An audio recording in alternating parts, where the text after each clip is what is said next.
पुस्तकं जिथे जिथे मिळतात तिथे मी वेड्यासारखी ती खरेदी करते. मी पुस्तकं वाचत राहील, मला काही 2 वेळा अन्न मिळालं मी बस झालं. स्वर्गाची कोणता ते सोडून आले वाचन भरपूर वेळ भरपूर म्हणजे मुलांनी ते वाचावं की नाही या बाबतीत सुद्धा खूप अशा चर्चा किंवा त्यांच्या झाल्या. तर ते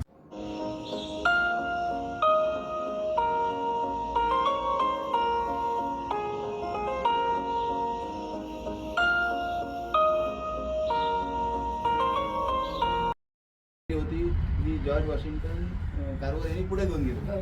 त्यांच्या अगोदर ज्यांनी जबाबदारी घेतली त्यांच्यावरचं पुस्तक आहे. त्याबद्दल रमेश पतंगे हे एक राष्ट्रीय स्वयंसेवक संघाचे कार्यकर्ते, सामाजिक समरसता मंच आणि साप्ताहिक विवेकचे संपादक यांनी एक पुस्तक लिहिलं आहे. पुस्तकाला अतिशय सुंदर नाव दिलं आहे, जेव्हा गुलाम माणूस होतो. पुस्तक येतं. एक माझी विनंती आहे की पुढच्याला करू आपण जे पुस्तक सांगू ते पुस्तक बरोबर आणू. घातलं होतं. हा, पुस्तक बरोबर आणू. सामोशाच्या बॉक्सऐवजी माझं पुस्तक वाचून झालं की मी पुस्तक त्या ठिकाणी ठेवेन. एकत्रित फोटो घेतला की आपल्याला सांगता येईल की माझे जे पुस्तक आहे. जर आपण पुस्तकाचं चित्र बघितलं तर या ठिकाणी एक निग्रो माणूस आहे, इथे अमेरिकेचा राष्ट्रध्वज आहे आणि इथे ब्लॅक अँड व्हाईट मध्ये एक चित्र दिलं आहे. ब्लॅक अँड व्हाईट येण्याचं मुद्दाम तिचं कारण आहे की हा ब्लॅक अँड व्हाईट काळे आणि गोरे यांचा लढा, असा हा जो लढा आहे त्या लढ्यावरती हे त्यांनी पुस्तक लिहिलं. थोडं मला रेफरन्स लागेल, मी जरी असलं तरी मला थोडा रेफरन्स घेतो मी. हिंदुस्थान प्रकाशन संस्था साप्ताहिक विवेक यांनी हे पुस्तक प्रसिद्ध केलेलं आहे. पुस्तकाला सुरुवात करताना त्यांनी अगोदर काळे गोरे यांचा संघर्ष, काय नेमका विषय होता, गोरे हे अमेरिकेतले गोरे काळ्यांवरती म्हणजे निग्रोंवरती कसा अत्याचार करत होते, अशा सगळ्या या गोष्टी काही दिले, ते दाखले दिले. त्यानंतर हा सगळा निग्रोंच्या मुक्तीचा लढा कसा येत गेला ह्या ठिकाणी असं गेलं की वर्षानुवर्ष आफ्रिकेतल्या जंगलातनं काही निग्रो युरोपियन लोक जी अमेरिकेमध्ये गेली साम्राज्य विस्तारानं किंवा देश प्रजातांत्रिकरणासाठी, तर त्यांनी गुलाम, आता कामगार जर आणायचा युरोपमधला त्याला वेतन द्यायला पाहिजे, त्याला सुट्ट्या द्यायला पाहिजेत. मग आफ्रिकेतले जी गुलाम होती ज्यांना शिक्षण माहीत नाही, काही माहीत नाही, ते आणले जे मोफत मिळतात, ज्यांच्यावरती 100% आपला अधिकार राहतो, आपण सांगू ते काम, आपण देऊ ते खाणं, अशा ह्याच्यातनं त्यांनी आफ्रिकेतली माणसं आणली आणि ती अमेरिकेमध्ये गुलाम म्हणून वर्षानुवर्ष झाली. आणि त्यांच्या मनामध्ये पण हीच भावना येत गेली की आपण काळे आहोत, आपल्यावरती वर्चस्व गाजवण्यासाठीच गोऱ्यांची परमेश्वराने निर्मिती केली. धर्माप्रमाणे जर बघायला गेलं तर वर्चस्व गाजवणारे ख्रिश्चन धर्मीय होते, वर्चस्व ज्यांच्यावरती गाजवायचे ते पण ख्रिश्चन धर्मीय होते. आपण धर्म हा विषय ते काय नको.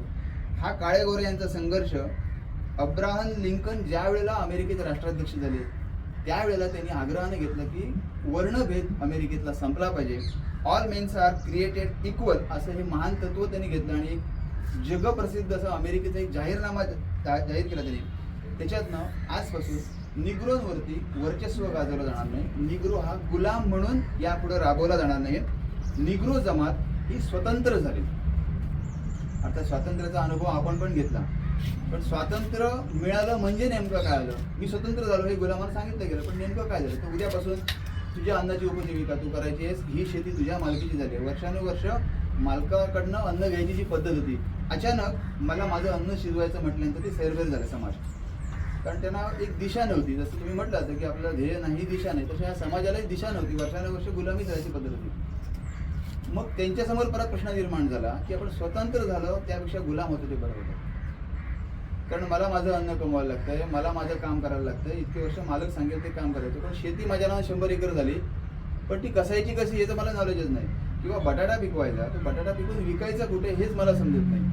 मग एका क्षणाला त्यांना असं वाटलं की मी अशिक्षित आहे त्यामुळे मला असं होतं. हा समाज त्यांच्या विचार त्यांच्या समाजात रुजत गेला आणि त्या विचाराचाच एक लहान मुलगा ज्याचं नाव बुकर, काय ना बुकर बुकर बुकर बुकर तर ह्या मुलाच्या मनामध्ये त्याच्या आईच्या मनामध्ये शिक्षण घ्यावं असं होतं. ती निग्रो आई त्या काळामध्ये, यांनी जसं म्हटलं की सुसान, की त्या काळामध्ये निग्रो पुरुषाला गुलामाला जॉन आणि निग्रो स्त्री गुलामाला सुसान असं एक कॉमन नाव असायचं.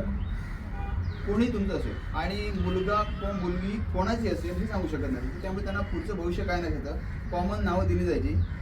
आता ते स्वतंत्र झालेत पण पैसा नाही, मग करायचं काय. अशा पार्श्वभूमीवरती शिक्षणाची आज असलेला हा बुकर, आईचा त्याला पाठिंबा होता पण पैसा नाही.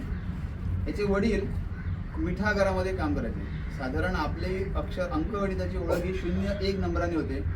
बुकरची अंकगणिताची ओळख 18 नंबराने झाली. याच्या मागचं कारण त्या मिठागरामध्ये प्रत्येकाला एक बॅरल दिलेला असायचा. तर याच्या वडिलांचा बॅरलचा नंबर होता 18 आणि म्हणून याला अंकगणिताची ओळख जी झाली नंबराची 18 नंबराने त्याचं गणित सुरू झालं किंवा अंकगणित सुरू झालं. आपलं 0 1 सुरू होतं. असा हा बुकर वडिलांचं म्हणणं होतं आणि शिकायचं नाही कारण काम करणारे 2 हात कमी होते. आईचं म्हणणं शिकावं पण तिला अधिकार नाही सांगण्याचा. मग हा सकाळी 2 तास काम करायचा, शाळेत जायचा, संध्याकाळी 2 तास काम करायचा. दुर्दैवानं त्याच्या वडिलांची बदली मिठागरातनं कोळशाच्या खाणीत झाली. आधीच काळावरनं निग्रो आणि तो कोळशाच्या खाणीत जायचा. मग शाळेत जाण्यासाठी बाहेर पडायचा तो आधीच काळा असलेला बुकर आणखी काळा बनून बाहेर जायचा आणि त्याला कंटाळवाणं वाटत होतं. तेव्हा त्याला कोणी सांगितलं की त्याच्या शाळेचे जे अध्यक्ष आहेत रेफरन्स यांच्या घराकडे घरगडी म्हणून एका माणसाची गरज आहे. पण ती बाई अत्यंत खडूस आहे, खूप त्रास करते. हा म्हणाला कोळशाच्या खाणीत काम करण्यापेक्षा तिच्या शिव्या खातो, तिच्या घराकडे कामाला जातो. पण तो समाजाचा तिच्याविषयी जो समज होता तो चुकीचा होता. ती मुळात खडूस नव्हती, शिस्तप्रिय होती, तिला सगळं व्यवस्थित लागायचं. आणि हा मला तिथे जेव्हा गेला शालेय अभ्यासक्रमामध्ये त्याला व्यावहारिक शिक्षणाचा पहिला धडा त्या सौ रेफरन्स यांनी त्याला दिला की कसं वागलं पाहिजे. साफसफाई करायची तर या खुर्चीच्या खालचा बाजूचा भाग पण साफ केला पाहिजे. असं बारीक सारीक शिक्षण त्याला मिळालं जे त्याला पुढच्या आयुष्याच्या काळामध्ये भरपूर त्याला उपयोगी पडलं. इथून तो शिकत हॅम्प्टन इथे जी शाळा होती, काही गोऱ्या लोकांनी निग्रोंसाठी जी शाळा चालू केली होती इथे शिकत गेला. हॅम्प्टनमधनं तो शिकून आला. पूर्वीच्या काळामध्ये त्यांच्या भागात असं होतं की एखादा मुलगा शिकून आला, निग्रो समाजातनं शिकून आला की तो एखाद्या चर्चमध्ये जायचा, अचानक त्याला चक्कर यायची, बेशुद्ध पडायचा, 2 तासानं त्याला देवाची आज्ञा यायची आणि तो धर्मोपदेशक व धर्मगुरू बनायचा. कशासाठी बनायचा? तर धर्मगुरू बनल्यानंतर त्याला घरामध्ये माणसं घेऊन जायची, खायची प्यायची राहायची सोय करायची. इन शॉर्ट सगळं पुढचं आरामात चालायचं, सुखानं चालायचं, म्हणजे काही कष्ट करण्याची गरज नाही. आता बुकरला हा एक मार्ग होता पण त्याच्या लक्षात आपला उद्देश हा नाही, आपल्याला आपल्या समाजासाठी काहीतरी करायचं. स्वतंत्र झाल्यानंतर गुलामातनं आपण स्वतंत्र झाल्यानंतर आपल्या समाजासाठी आपल्याला काहीतरी करायचं आहे म्हणून धर्मगुरू हा मार्ग त्यांनी घेतला नाही. त्याच वेळेला त्याला टस्केगी इथे एक शाळा निर्माण होती. निग्रो लोकांसाठी म्हणजे निग्रो मुलं ज्यांना शिकायचं आहे त्या निग्रो मुलांसाठी टस्केगी इथे जी शाळा करायची होती त्या ठिकाणी खरं तर एका गोऱ्या शिक्षकाची गरज होती. परंतु गुलामीची भावना, वर्णभेद जरी कायद्यानं त्याला गेला असला तरी गोऱ्यांच्या मनामध्ये अजूनही वर्चस्वाची जी भावना होती की निग्रो मुलांच्या काळ्या मुलांसाठी आपण शिक्षक म्हणून जाणार नाही. त्यामुळे त्यांना दुर्दैवानं शिक्षक मिळत नव्हता. आणि यांचा हॅम्प्टनचे जे प्रमुख होते आर्मस्ट्रॉंग त्यांनी सांगितलं की तू जाशील का त्या ठिकाणी शिक्षक म्हणून? तर म्हणाला मुळात गोऱ्यांसाठी शिक्षक असताना मला घेतील का? तर अर्ज तरी करून बघ. तसे तू नाहीच म्हणतोस ना. त्याने अर्ज केला, काही दिवस गेले, तिकडनं काही आला नाही प्रत्युत्तर. म्हणाला नेहमीप्रमाणे गोऱ्याने आपल्याला डावळलंय. पण एक दिवस अचानक त्याच्या नावाने तार आली की तुला टस्केगीमध्ये शिक्षक म्हणून नियुक्ती आलेली आहे. आनंदित झाला. आईला आनंद झाला की आपला मुलगा एका चांगल्या शाळेत शिक्षक म्हणून जातो. अंतर भरपूर होतं. बुकरला वाटलं होतं, थोडं अगोदर सांगायचं राहिलं की त्या पूर्वीच्या काळी शाळेत जी नाव नोंदणी करायची असते तर बुकर एवढंच त्याला नाव माहिती होतं. मग शाळेत प्रत्येकाची जी नाव नोंदणी करत असतात हॅम्प्टनमध्ये शिकत असताना की त्यांना आपलं नाव बुकर वॉशिंग्टन दिलं. जसं वॉशिंग्टन कारवार, वॉशिंग्टन ही कॉमन होतं त्याला, बुकर वॉशिंग्टन. नंतर त्याला समजलं की आपल्या आईनं आपलं लहानपणी नाव टेलिफोरो ठेवलं म्हणून तो Booker Taliaferro Washington, Booker T Washington ह्या नावानं जो पुढे आपण जगप्रसिद्ध झालेली व्यक्ती बुकर टी वॉशिंग्टन. तर हा बुकर टी वॉशिंग्टन टस्केगीच्या शाळेत गेला. त्याला वाटलं चांगली इमारत असेल, भव्य दिव्य शाळा असेल. गेल्यानंतर लक्षात आलं की एक पडकं चर्च आणि कोंबड्याचा खोराट आहे. शाळा कुठे? म्हणाला ही शाळा. करायचं काय? तुम्हाला उभं करायचं आहे. जबाबदारी मोठी आली. शिक्षक म्हणून घरातनं बाहेर पडलो. मोठ्या जबाबदारीतनं पुढे घेऊन जायचं आहे. इथे त्यांचं ज्या रेफरन्स यांनी त्याला जे व्यावहारिक शिक्षण दिलं होतं की त्यांच्या लक्षात आलं होतं की निग्रो समाज जरी स्वतंत्र झाला तरी जोपर्यंत कमवण्याची त्याला संधी अक्कल येत नाही, काय कमवलं पाहिजे हे समजत नाही, तोपर्यंत हे स्वातंत्र्य हे दुर्दैव आहे. म्हणजे व्यावहारिक शिक्षण आलं पाहिजे. त्या माध्यमातून त्याच्या पॅरलल एक निग्रो समाजातलाच एक व्यक्ती जो डू बॉईज या नावानं ओळखला जात होता, ज्याचा वर्ण गोरा होता, निग्रो जरी असला त्याला राहण्याची छान चौकीची सवय होती आणि त्याची भूमिका एकदम बुकरच्या विरुद्ध होती. तो म्हणायचो निग्रोवरती जो गोऱ्याने अत्याचार केला आपण त्याचा बदला घेतला पाहिजे, आपण त्याच्यापेक्षा वरचढ झालं पाहिजे. वेरेज बुकर यांचं म्हणणं होतं की आपण त्यांच्याशी स्पर्धा करून काय फायदा आहे, आपल्या पूर्वजांवरती त्यांच्या पूर्वजांनी अत्याचार केला, ही अत्याचाराची मालिका जर पुढे नेत गेलो तर विचारामध्ये फरक काय आहे. आपणाला त्यांच्याशी बरोबरी करायला पाहिजे, पण कुठल्या मार्गानं, तर त्यांच्या बरोबर आपण आलं पाहिजे. जोपर्यंत आपण त्यांच्या बरोबर येत नाही तोपर्यंत आपली बरोबरी होणार नाही, नाहीतर आपण ही स्पर्धा करत राहू. मग आयुष्यभर बुकर आणि डू बॉईज यांचा हा स्वतंत्र प्रवास त्या पुस्तकाच्या माध्यमातून दिला की डू बॉईजचं धोरण कसं होतं, बुकर यांचं धोरण कसं होतं. या संपूर्ण प्रवासात आता टसगिगीची शाळा उभी करायची म्हणून अनेक ठिकाणी बुकर व्यक्तिगत गाठीभेटी संपर्क हे करत राहिला. त्यावेळेला एकदा गावामध्ये एक माणसाला आपलं घर विकायचं होतं. घासाघीस केल्यानंतर काही असे प्रसंग असे दिलेत की बुकरच्या जीवनातले की $500 ही किंमत ठरली आणि बुकरकडे होते $0. $500 उभे करायचे. मग त्यांनी हॅम्प्टनच्या संस्थाधिकांना, जे आर्मस्ट्राँग जे गुरु होते, त्यांना पत्र पाठवलं की तुमच्या संस्थेच्या माध्यमातून मला काही मदत करता येईल का. त्यांनी सरळ पत्र लिहिलं की संस्थेच्या माध्यमातून तुम्हाला काहीही मदत करता येत नाही. आणि खाली एक नोट दिली होती, व्यक्तिगत खात्यातनं मी तुम्हाला $250 पाठवलं.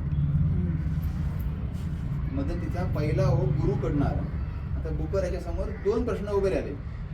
पहिला प्रश्न $250 आर्मस्ट्राँग यांचे परत करायचे, दुसरा प्रश्न $250 त्या मालकाला द्यायचे, आणि तिसरा प्रश्न जुनं पडकं घर घेतलं तर शाळा उभी करायला पाहिजे. मग तिथं त्यांनी आराखडा केला. $250 उभा करायचा हा ज्याच्यासमोर प्रश्न होता, त्या शाळेचा आराखडा $6,000 होता. आता त्यांच्या निग्रो मुलं यायला लागली आहेत, त्यांना व्यावसायिक शिक्षण द्यायला लागले आहेत, शाळेची इमारत उभी करायची आहे, तर पैसा नाही. मग स्वतः विटा बनवायच्या.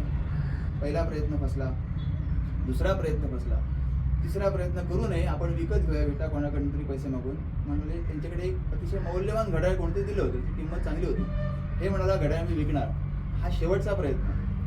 सुदैवानं तो प्रयत्न एवढा यशस्वी झाला की त्या विटामाच्या माध्यमातून सगळी शाळा उभी केली आणि त्या मुलांनी, बुकर यांनी जी मदत, जे आपलं डोकं लावलं, टसगिगीतल्या विटा ह्या दक्षिण अमेरिकेमध्ये प्रचंड फेमस होत गेल्या. म्हणजे पुस्तक जेव्हा आपण वाचतो ना तेव्हा आपल्या समोर लक्षात येतं की अशी ती माणसं विटा बनवतात आणि विटा बांधतायत, शाळा बांधतायत. थंडी प्रचंड असायची आणि यांच्याकडे पांघरून अंथरून काही नसायचं. मग करायचं काय, तर जुने कपडे असायचे किंवा जुन्या काय बेडशीट असतील तर भुसा भरायचा आणि त्याच्यापासून गोधड्या, आपण ज्या म्हणतो आपली गोधडीची पद्धती, अशी रजई बनवायची. थंडीवरती मात झाल्यानंतर त्याच्या डोक्यात झालं की ही रजई आपण मार्केटमध्ये विकू शकतो. मग विटा बनवायला सुरुवात झाल्या, रजाया बनवायला सुरुवात झाल्या. मग तुमचं सुतारकाम असेल आणि कुठली कामं असतील, शाळेत शिकायचं आणि समाजात जाऊन काम करायचं. म्हणजे एका प्रकारे जसं आपण न्यू एज्युकेशन म्हटलं की कमवा आणि शिका. हां, अमेरिकेत तेव्हापासून आजही अशीच आहे. आपल्याकडेच ते 80 वर्षाचं माझं बाळच असतं. तर स्वतंत्र उभं राहून शिकत, कमवत कमवत कमवत शिकत जायचं. हे सगळे धडे टसगिगीच्या त्या शाळेतून सगळ्या विद्यार्थ्यांना येत गेले. आणि टसगिगीमध्ये विद्यार्थ्यांचा, म्हणजे नुसत्या निग्रोंचाच नाही तर गोऱ्या मुलांच्या ॲडमिशनचाही ओघ वाढल्यामुळे आता येणारा पैसा, व्यवस्था, याच्यासाठी त्यांना प्रचंड मेहनत करावी लागली. ज्या संपूर्ण बुकर यांच्या जीवनात 3 लग्न झालेत. वेगवेगळ्या कारणानं त्यांची पत्नी वारली. तिथल्याच शिकवणाऱ्या ज्या शिक्षिका होत्या यांच्याशी त्यांची लग्न झाली. त्याच्यामुळं एक त्यांचा फायदा असा, ते म्हणतात की मला ध्येय, माझे धोरण सांगायची गरज लागली नाही. ज्या उपेक्षेनं, उद्देशानं मी इथे काम करते त्याच उद्देशानं माझी पत्नी इथे काम करते. युरोपमध्ये प्रवास केला. युरोपमध्ये प्रवासामध्ये त्यांना अपमानित सुद्धा व्हावं लागलं. म्हणजे अक्षरशः की तुम्ही इथे जेवू शकत नाही, प्रमुख पाहुणे असताना सुद्धा तुम्ही इथे जेवू शकत नाही कारण तुम्ही निग्रो आहात, तुम्ही काळे आहात, असाही त्यांना अनुभव आला. एकदा तर भर रस्त्यामध्ये एका निग्रो माणसाने त्यांना मारलं. ती व्यक्ती बुकर टी वॉशिंग्टन होती. दुसऱ्या दिवशी फोटोमध्ये आल्यानंतर लोकांना समजलं की बुकर टी वॉशिंग्टन जो मदतीसाठी जगभर फिरतो त्याला एका भर रस्त्यामध्ये क्षुल्लक कारणाने एका गोऱ्याने मारलं. त्याच्यावरती सांगितलं की तुम्ही तक्रार दाखल करा. तर मला कशाला दाखल जोपर्यंत माझ्या आत्म्याला त्रास होत नाही तोपर्यंत माझ्या बाह्य अंगाला तुम्ही कितीही जरी मारलात तरी मला काही फरक पडत नाही, कारण माझा उद्देश वेगळा आहे. अशा या अँगलनं विचार करणारा हा माणूस शिकत कसा गेला की निग्रोला आंघोळ करायची असते माहीत नसतं, दात घासायचे असतात ते माहीत नसतं, स्वच्छता माहीत नसते. ती हळूहळू त्यांना शिकवायला लागते. म्हणजे जसं ज्ञान म्हटलं की उपक्रम काय करावा तो आधी सुरुवात करायला लागते, शिकवायला लागते. तर या ठिकाणी पुढच्या वेळेला हे सगळं ग्राउंड भरलेलं दिसेल आणखी 4 वेळेनंतर.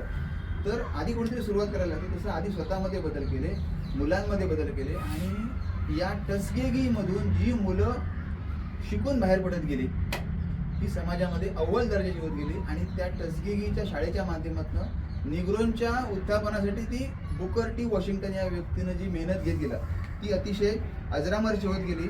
त्याच्या आयुष्यामधला एक मोठा प्रसंग जो अमेरिकेचे राष्ट्रपती रूझवेल्ट थिओडर ना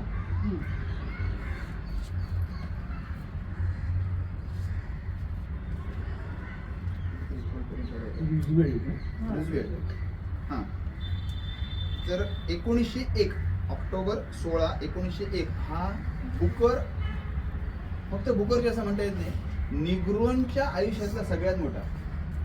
1863 साली कायदा झाला वर्णभेद पाळायचा नाही म्हणून आणि तिथून तो अब्राहम लिंकनच्या वेळेला. अब्राहम लिंकन आणि त्याच्यानंतर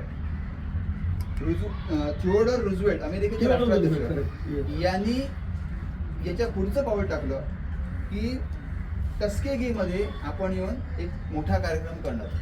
सुंदर म्हटलं त्यांनी की निग्रोंच्या खोपटात जन्मलेला बुकर आता राष्ट्राध्यक्षांचा सन्माननीय पाहुणा झाला. हां म्हणजे प्रथमच एक काळा माणूस अमेरिकेच्या सर्वोच्च नेत्याच्या टेबलावर बसून जेवतोय. म्हणजे हा जो पुरस्कार आहे हा बुकर म्हणतो की माझा नाही, हा संपूर्ण निग्रो समाजाचा आहे आणि आता काळे गोरे भेद हा खऱ्या अर्थानं कमी होईल असं मला वाटतं, असं त्यांनी म्हटलेलं आहे. पुढच्या काळामध्ये हा संपूर्ण प्रवास त्याच्यातनं स्वतःच्या शरीराकडे होत असलेलं दुर्लक्ष, कारण एकच उद्देश घार उडते आकाशी पक्ष लक्ष तिचे विला पक्षी असं म्हणते की युरोपमध्ये जरी प्रवास केला तरी माझ्या टस्केगीमध्ये काय होईल, कारण लाखो डॉलरचा महिन्याचा खर्च जो आहे तो उभा करण्याची सर्व समाजाकडनं मागणी करत राहायची. अशा या संपूर्ण याच्यामध्ये त्यांची तब्येत बिघडत गेली आणि 14 नोव्हेंबर 1915 हा दिवस आहे ज्या दिवशी बुकर यांची प्राणज्योत मालवली की यांनी सुंपण म्हटलंय की बुकरचा जीवन यज्ञ माणसाला बंधनमुक्त करण्याचा जीवन यज्ञ होता. गाय घोडा बैल डुक्कर यांच्याप्रमाणे माणूस ही व्यापार करण्याची वस्तू नसून तिचं स्वतंत्र अस्तित्व आहे आणि जे अस्तित्व निग्रोंच्या मध्ये आहे हिची जाणीव बुकर यांनी केली. सगळ्या मोठमोठ्या प्रतिदेश व्यापारी राजकारणी या सगळ्यांना वाटलं की बुकर यांचं कार्य हे अतिशय उल्लेखनीय कार्य आहे. सर्वोच्च असा पुरस्कार सुद्धा त्यांना मिळाला आणि यांच्यानंतर त्यांचं एक मस्त वाक्य आहे की माझं स्वप्न आहे की माझी 4 छोटी छोटी मुलं एके दिवशी अशा राष्ट्रात जीवन जगतील जिथे त्यांच्या कातडीचा रंग पावत नाही तर चारित्र्यावरून आणि वर्तणुकीवरून त्यांची पारख केली जाईल. काळे गोरे हा धर्मभेद जाण्यासाठी त्यांचं हे वाक्य खूप महत्त्वाचं आहे आणि असा हा निग्रोंच्या काळ्याकुट्ट जीवनामधला प्रकाश दाखवणारा वाटाड्या यांचं पुढचं कार्य यांनी सांगितलं हे जॉर्ज वॉशिंग्टन कार्वर यांनी पुढे घेऊन गेला. ही संपूर्ण बुकर यांची गोष्ट जेव्हा गुलाम माणूस होतो या पुस्तकामध्ये लिहिलेली आहे. सगळ्यांना विनंती आहे की शक्य होईल त्यावेळेला हे पुस्तक नेहमीप्रमाणे माझं वाक्य आहे विकत घेऊन वाचा.